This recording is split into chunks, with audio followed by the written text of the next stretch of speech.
अॻूणे chief justice Saqib Nisar ऐं ख्वाजा तारिक जी वधीक हिकु मुबैना ऑडियो मंज़र आम ते अची वई आहे। लीक थियल ऑडियो में अॻूणो चीफ जस्टिस वकील ख्वाजा तारिक खे 7 रुकनी बेंच जी जजमेंट पढ़ण जे लाइ चवे थो। मुबैना ऑडियो में ख्वाजा तारिक चवे थो त मां पढ़ी वठंदुसि। अॻूणो चीफ जस्टिस साक़िब निसार चवे थो, ख्वाजा साहब तव्हांजो को माण्हू तयारु हुजे त मुनीर अहमद ख़ान वारो बि इस्तेमालु करे वठो। साक़िब निसार जो चवणु आहे त तौहीन अदालत जो बिल्कुलु क्लियर केस आहे। अॻूणो chief justice Saqib Nisar audio में आज़ाद कश्मीर जो बि ज़िक्र करे थो। ख्वाजा तारिक जो चवणु हो त असां रुॻो 3 रुकनी बेंच जे हुकुम जो इंतज़ारु करे रहिया आहियूं।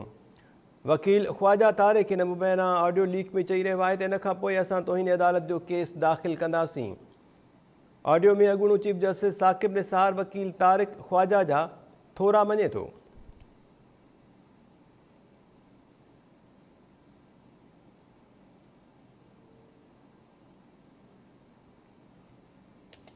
अॻूणे चीफ जस्टिस साक़िब निसार ऐं वकील ख्वाजा तारिक जी वधीक हिकु मुबैना ऑडियो मंज़र आम ते अची वई आहे। लीक थियल ऑडियो में अॻूणो चीफ जस्टिस वकील तारिक ख्वाजा तारिक खे 7 रुकनी बेंच जी जजमेंट पढ़ण जे लाइ चवे थो।